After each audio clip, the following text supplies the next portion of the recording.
Hey guys, welcome back. And this is a follow on from the previous video, the Mark Carney interest rate slash. I'll hopefully be able to keep this one short. But as you know, obviously, I released the Webbot report today, so that actually took quite a lot of time sorting that out this morning through to this afternoon. So it's not until I sort of sat back, got the rest of my jobs done for the day, that I then found out that this actually occurred during 12 o'clock this afternoon. So I'm about 5.5 hours late on getting this news. Now, I haven't uploaded many videos for the past couple of weeks, one because of work and things like that. Anyway, the other reason was there just wasn't a lot really happening. There's a lot of things bubbling, but generally it's just, a big push on this terrorism stuff, and I'm not interested in updating because we all know that's a load of bullshit anyway. It's all part of the push for this fear mongering overthrow of the Western world through nothing more than a CIA agenda. So what I want to talk about in this video before I go off topic on that is now is the right time to start talking about this stuff seriously, because with this introduction of slashing it 0.25%, this is now in a downward spiral of death effectively, because obviously the UK have found out that, okay, yeah, we got a lot of debt, we're having to service all this debt, markets are not doing that well, we need to free up liquidity. So the only way they can free up this liquidity is by slashing that interest rate, which is slashing the repayment on all the existing loan that they have out. Now this obviously allows them to inject a huge amount of stimulus into the market, which, as we all know, is nothing more than a super injection of heroin back into the system, which in the long term is going to do absolutely nothing and just make the country even more of a junkie in the first place. It won't address any issue. And if you can't see that through all the other nations that have already tried doing this and are now so far into this extreme destruction mode that they're actually below 0% and they're in negative. Now people need to wake the hell up and actually remove everything that you have out of the banking system. If you leave anything inside that banking system, number one, you are promoting the cartels to loan out money upon your money. You just need to look up the term fractional reserve banking. Every bank is involved in it. And on a rule of thumb, it is 9 times your holdings that is inside that bank. So if you have £1 inside that bank, they will have loaned out £9 based upon your one deposit. And did you know that your £1 deposit, once it's deposited, is no longer your money? Now this is going to come around very quickly, guys, that people's money is going to get swallowed up from the system. And a lot of people aren't going to realise this until it's too late. I did a video briefly just a couple of weeks ago, I think, regarding the NatWest and the RBS issuing out letters that should the Bank of England be introducing 0% interest rates, we will be charging our customers.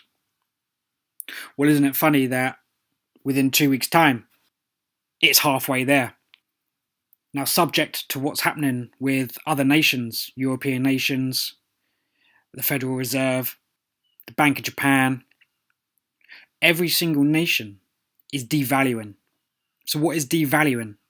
It's making your fiat currency worth less. Currency has absolutely no value. The only value currency has is people's belief that it has worth when you want to purchase something. Now let me show you, interestingly enough, the moment this information was released to the public, this is what happened. Now, ironically enough, for the past 2 days, say back from the 2nd of August And this is going to be via the UK pound, guys. So I'll maybe flip over to American and Canadian just to show you the indication of what it exactly means. Now, every day I watch, if provided I have time, I watch the value of what's happening in the market, even though I know the market is totally manipulated by the COMEX and the LBMA. But I still watch it. I like to know what's going on. Now, it started off with a good, strong week. We were having some gains. Now, anyway, a couple of days ago, when I was thinking, yeah, things are looking great, they started smashing the market. Now, all of today as well, they've been smashing the market again. And now I know exactly why they've smashed it down, because this news has obviously come out and you can see the reaction. It is totally retraced back to where it was. So they preempted the reaction that was going to be happening in the precious metals market, valued in the UK pound. Now, obviously, you can see gold. Gold's actually massively jumped past the weekly high anyway. Whereas silver, silver's been rallying better compared to gold for the past couple of weeks anyway. But this jump happened between 11 a.m. UK time and 12 noon. And from what I understand, Mark Carney didn't come out until after 12 anyway. So this whole jump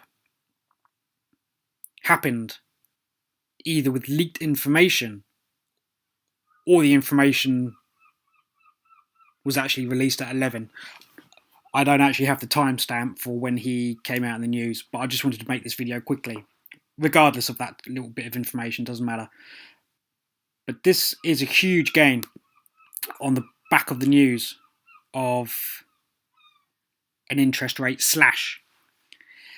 And this is representing exactly what happens to fiat currency every time a market slashes its fiat currency. Every time a nation slashes its fiat currency, it creates a lot of fear in the stock markets. Plus, it devalues the actual currency itself. So what do people do? Well, when there's uncertainty, we know what they do. It piles into metal. So there'll probably be a lot of stockbrokers today that did a good day trade and getting themselves into the GLD and SLV. Now, as we are aware that silver follows gold, so I'd be expecting to see a sharp increase in silver because the rate that what it's been increasing in ratio to gold has been the leading metal. Now, obviously, the first port of call to hedge funds, stockbrokers, day traders, wealthy people is gold. That's the first one they go for. It won't take long before markets trickle into the silver, and then the silver starts accelerating out over gold. Just like it has been doing for the previous 2 weeks. This is a similar move to what happened during the Brexit situation.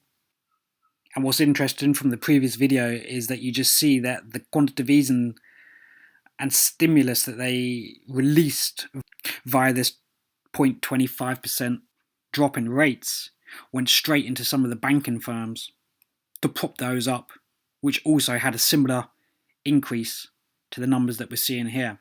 Now, guys, I also want to let you know that I went on to the stress tests of all the banks and I actually downloaded all the information that I could and spent a few hours going through it all, but it was written in such a way where you have to be pretty much a financier to actually understand a lot of it. Now, I could make out elements of it, but not enough in order to actually make a full-blown video based upon it. But most of it was generally based upon 3.4% devaluation of the banking sector, which in reality I don't think even a substantial decline, because I anticipate that it's going to be a hell of a lot worse than that. So what's the point of basing something upon a reality that it isn't going to be? So obviously, due to the laws that they set back in 2008, they had to do these things for the peace of mind of the countries and to prove that the banks are holding up to the rigorous stress tests that they put in place. Now, I think the reason that this stimulus is now being pumped into the banking sector to prop up those stocks is actually to fill that black hole element of where a lot of these banks were very close to those lines of failing. So this is all added insurance to fool the people into a false sense of security. And that's it. It just buys them time. So I'll just have a quick flip over to the US dollar and show you in dollar term what we're talking about. And let's go back to this 10, 11, 12. Yeah, so 12. So it had a similar jump, but nowhere near the same scale because of the devaluation of the pound. I mean, it still gave a good positive boost to the metals that were getting slammed globally. But in percentage terms, it's not as good. It's all a pack of lies anyway. But guys, don't worry about what the valuations are in currencies, because currencies are going only one way. If you value your precious metals in currencies, you're doing the wrong thing. You should be valuing it in weight. Weight is the only thing that is going to mean anything when this all goes down. And that is a different type of psyche that even I, struggle with from time to time, because you look at things, you go, oh great, it's done this, it's making 2%, but 2% on what? 2% on a fiat currency that's going to zero. So basically it's irrelevant, that type of information. Now what's obviously going to be interesting is what it will be valued in comparison to other forms of asset. That's going to be the type of information that you're going to want to learn and figure it out. Now obviously we can't estimate or anticipate what those sort of numbers are going to be, but we can look at previous historical charts when metals have boomed and been in extreme bull markets. You can read them at their peaks, and then you can convert what that form of value is into other forms of assets at the same time, and you can take that as a gauge. Now what I mean by that is you could see what gold or silver is doing during, say, 2011/12 when it was at its peak, and then you can see how many ounces you might need to divide it into something like a house. But bear in mind that at that particular time in life, metals were at a high, but property was also at a high. The properties from the UK point of view only took, I believe, a 10 or 20% correction in market value. Now there's a lot of speculation coming out that the stock markets could quite easily take a 70% correction, and I'm anticipating at least a 50% correction in house price. And you might look at that and think, no, you're totally crazy, but when you eliminate a currency off the face of the earth, and every other currency is tied into that currency, and all the other debts are tied into those currencies and those nations, you're talking about a huge explosion of debt.